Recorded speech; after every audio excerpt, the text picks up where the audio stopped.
Guys, how are Hey! y'all doing today?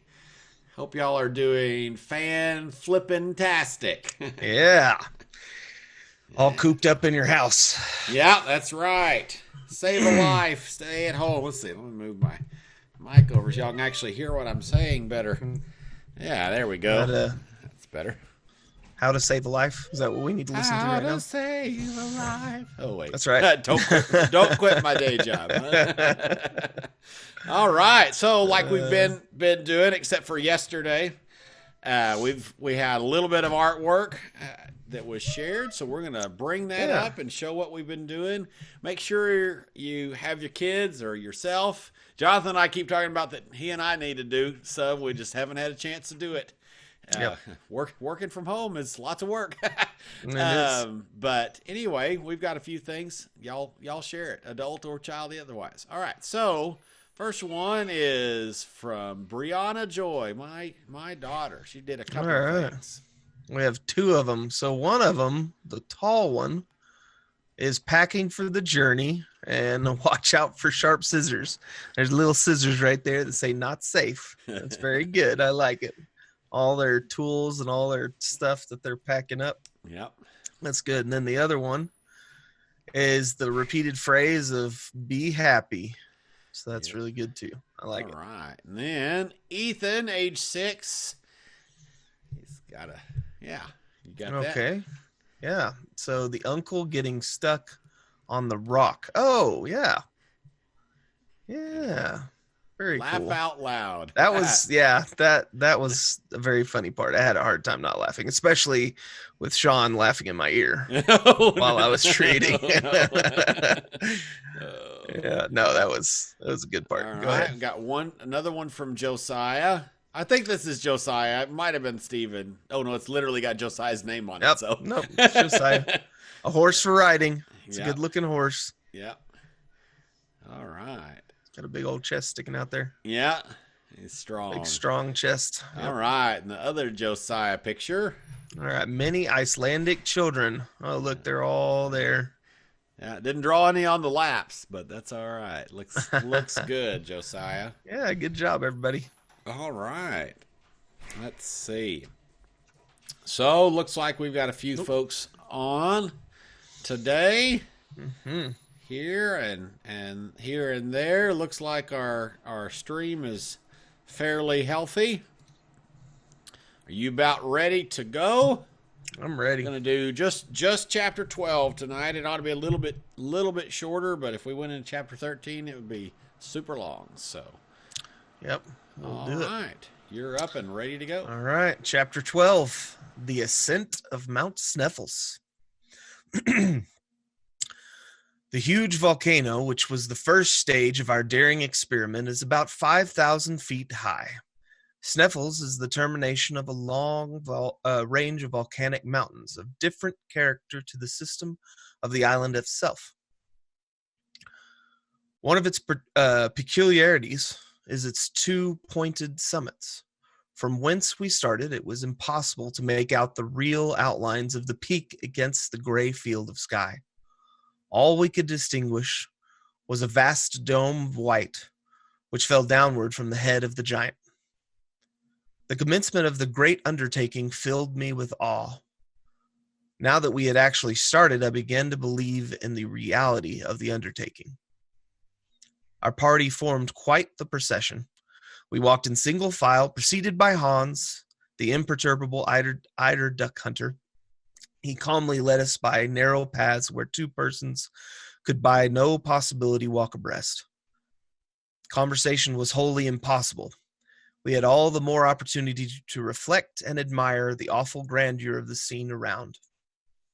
Beyond the extraordinary basaltic wall of the fjord of Stapi, we found ourselves making the way through the fibrous turf over which grew a scanty vegetation of grass, the residuum of the ancient vegetation of the swampy peninsula. The vast mass of this combustible, the field of which as yet is utterly unexplored, would suffice to warm Iceland for a whole century.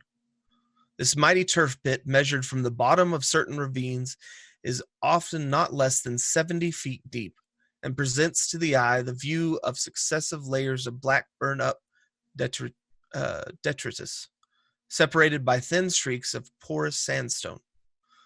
The grandeur of spectacle was undoubted, as well as its arid and deserted air.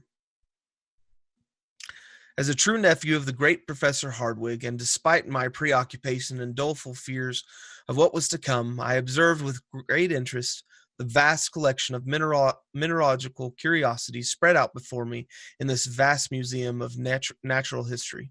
Looking back to my recent studies, I went over in the thought the whole geological history of Iceland. This extraordinary and curious island must have made its appearance from out of the great world of waters at a comparatively recent date.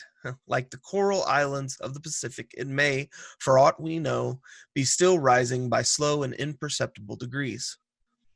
If this really be the case, its origin can be attributed only to one cause, that of the continued action of the subterranean fires. This was a happy thought. If this were true, away with the theories of Sir Humphrey Davy, away with the authority of the parchment of Arne Saknussemm, the wonderful pretensions to discovery on the part of my uncle, and to our journey. All must end in smoke. Charmed with the idea, I began more carefully to look about me. A serious study of the soil was necessary to negative or confirm my hypothesis. I took in every item of which I saw, and I began to comprehend the succession of phenomena which had preceded its formation. Iceland, being absolutely without sedimentary soil, is composed exclusively of volcanic tufa, that is to say, of an agglomeration of stone and of rock of a porous texture. Long before the existence of volcanoes, it was compiled of a solid body of massive trap rock lifted bodily and slowly out of the sea by the action of the centrifugal force at work in the earth. The internal fires, however, had not yet as burst their bounds and flooded the exterior cake of Mother Earth with hot and raging lava. My readers must excuse this brief and somewhat pedantic geological lecture, but it is necessary to complete the understanding of what follows. At a later period in the world's history, a huge and mighty fissure must, reasoning by analogy, have been dug diagonally from the southwest to the northeast of the island, through which by degrees flowed the volcanic crust. The great and wondrous phenomenon then went on without violence. The outpouring was enormous, and the seething fused matter ejected from the bowels of the earth spread slowly and peacefully in the form of vast level plains, or what called mammalians or mounds. It was at this epoch that the rock called feldspars, syenites, and porphyries appeared. But as a natural consequence of this overflow, the depth of the island increased. It can readily be believed what an enormous quantity of elastic fluids were piled up within its center, when at last it afforded no other openings after the process of cooling the crust had taken place. At length the time came when, despite the enormous thickness and weight of the upper crust, the mechanical force of the combustible gases below became so great that they actually upheaved the weighty back and made for themselves huge and gigantic shafts. Hence the volcanoes which suddenly arose through the upper crust and next to the craters which burst forth at the summit of these new creations. It will be seen that the first phenomena in a connection with the formation of the island were simply eruptive. To these, however, shortly succeeded the volcanic phenomena. Through the newly formed openings escaped the marvelous mass of basaltic stones with which the plain we were now crossing was covered. We were trampling our way over heavy rocks of dark gray cover, which, while cooling, had been molded into six-sided prisms. In the back distance, we could see a number of flattened cones, which formerly were so many fire-vomiting mouths. After the basaltic eruption was appeased and set at rest, the volcano, the force of which increased with that of the extinct craters, gave free passage to the fiery overflow of lava and to the mass of cinders and pumice stone now scattered over the sides of the mountain, like disheveled hair on the shoulders of a bacchante. Here, in a nutshell, I had the whole story of the phenomena from which Iceland arose. All take their rise in the fierce actions of interior fires, and to believe that the central mass did not remain in the state of liquid fire while hot was simply and purely madness. This being satisfactorily proved, QED, what insensate folly to pretend to penetrate into the interior of the mighty earth. This mental lecture delivered to myself while proceeding on a journey did me good.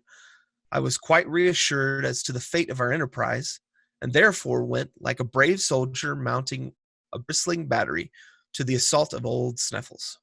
As we advanced, the road became every moment more difficult. The soil was broken and dangerous. The rocks broke and gave way under our feet, and we had to be scrupulously careful in order to avoid dangerous and constant falls. Hans advanced as calmly as if he had been walking over the Salisbury plain. Sometimes he would disappear behind huge rocks of stone, and we would momentarily lose the sight of him. There was a little period of anxiety, and then there was a shrill whistle, just to tell us where to look for him. Occasionally, he would take it in his head to stop and pick up lumps of rock and silently pile them onto small heaps in order that we might not lose our way on our return. He had no idea of the journey we were about to undertake. At all events, the precaution was a good one, though how utterly useless and unnecessary, but I must not anticipate. 3 hours of terrible fatigue, walking incessantly, had only brought us to the foot of the great mountain. This will give some notion of what we still had to undergo. Suddenly, however, Hans cried a halt. That is, he made signs to that effect, and a summary kind of breakfast was laid out on the lava before us. My uncle, who now was simply Professor Hardwigg, was so eager to advance that he bolted his food like a greedy clown. This halt for refreshment was also a halt for repose. The professor was therefore compelled to wait the good pleasure of his imperturbable guide, who did not give the signal for departure for a good hour. The 3 Icelanders, who were as taciturn as their comrade, did not say a word, but went on eating and drinking very quietly and soberly. From this, our first real stage, we began to ascend the slopes of the Sneffels volcano. Its magnificent snowy nightcap, as we begin to call it, by an optical delusion very common in the mountains, appeared to me to be close at hand, and yet how many long weary hours must elapse before we reached its summit? What unheard of fatigue must we endure? The stones on the mountainside, held together by no cement of soil, bound together by no roots or creeping herbs, gave way continually under our feet,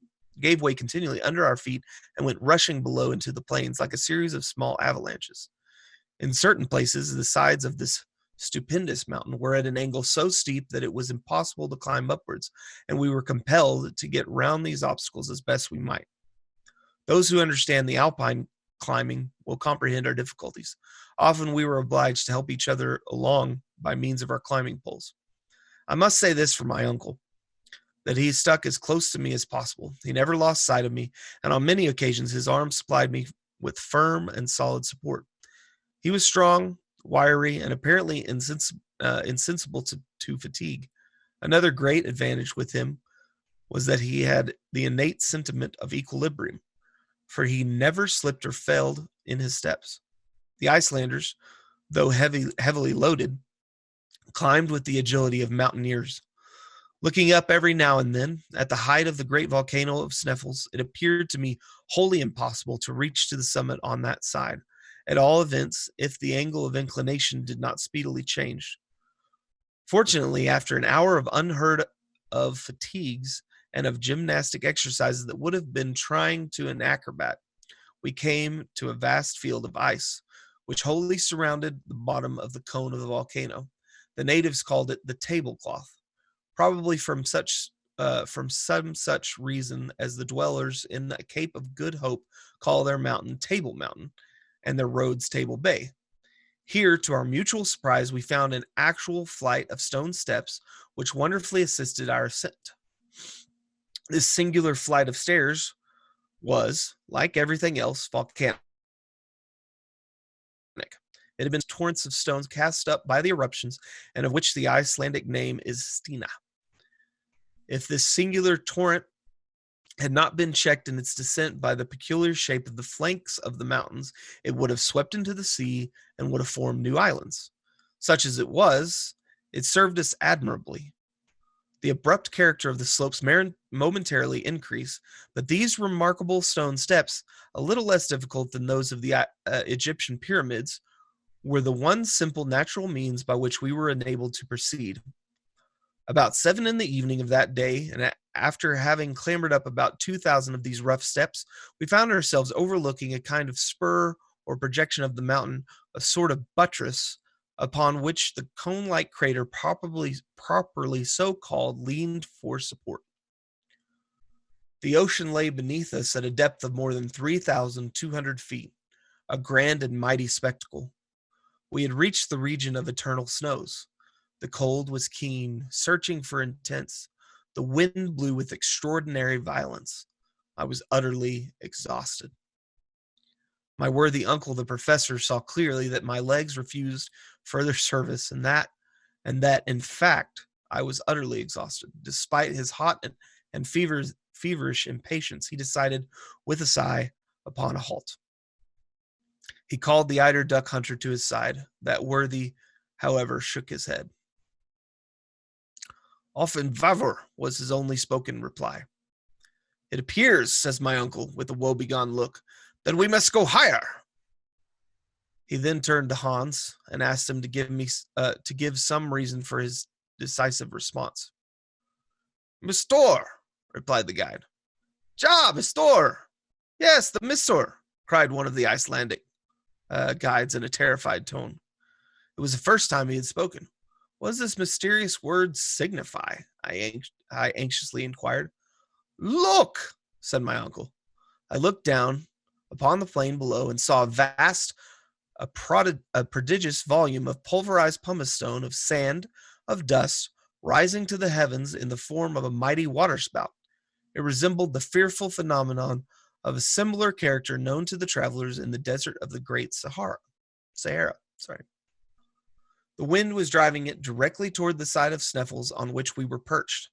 This opaque veil standing up between us and the sun projected a deep shadow on the flanks of the mountains. If this sand spout broke over us, we must all be infallibly destroyed, crushed in its fearful embraces. This extraordinary phenomena is very common with the wind shakes and glaciers and sweep over the arid plains, is in the Icelandic tongue called mistur. "Hastig, hastig!" cried our guide. Now, I certainly knew nothing of Danish, but I thoroughly understood that his gestures were meant to quicken us. The guide turned rapidly in a direction which would have taken us back to the back of the crater, all while ascending slightly. We followed rapidly, despite our excessive fatigue. A quarter of an hour later, Hans paused to enable us to loop back. This mighty whirlwind of sand was spreading up the slope of the mountain to the very spot where we had proposed to halt. Huge stones were caught up, cast into the air, and thrown about us as during an eruption. We were happily a little out of the direction of the wind, and therefore out of reach of danger. But for the precaution and knowledge of our guide, our dislocated bodies, our crushed and broken limbs would have been cast to the wind like dust from some unknown meteor. Hans, however, did not think it prudent to pass the night on the bare side of the cone. We therefore continued our journey in a zigzag direction. The 1,500 feet which remained to be accomplished took us at least 5 hours. The turnings and windings, the no thoroughfares, the marches and marches turned that insignificant distance into at least 3 leagues. I never felt such misery, fatigue, and exhaustion in my life. I was ready to faint from hunger and cold. The rarefied air at the same time painfully acted upon my lungs. At last, when I thought myself at my last gasp, about 11 at night, it being in the region quite dark, we reached the summit of Mount Sneffels. It was in an awful mood of mind that, despite my fatigue, before I descended into the crater, which was to shelter us for the night, I paused to behold the sun rise at midnight on the very day of its lowest declension, and enjoyed the spectacle of its ghastly pale rays cast upon the isle which lay sleeping at our feet. I no longer wondered at people traveling all the way from England to Norway to behold this magical and wondrous spectacle. There we go. There we go, indeed. What did y'all think about that one? That was a long journey. Yeah, kind of a scary thing up the volcano. What all these things that are going on, lots of weather, people are worried. Who knows what will happen? The next chapter is called The Shadow of Scartaris, whatever that means. Yeah, It was good. that's some long trip. Yeah, they've traveled quite a way. They went over land and over boat, over the ocean, and over hill, over dale. Mm-hmm. I didn't quite understand what it wasn't like a tornado. No, I don't know. I thought that I didn't posted quite in the understand what that comments. was. It I was thought like it was intriguing wind, that but there then was he talked about water at one time. yeah, and there was in the down in the bottom of the crater there was ice in there. Even though there was volcanic stuff happening and lava and everything else other very near it, which I think is fairly normal in Iceland from what I understand.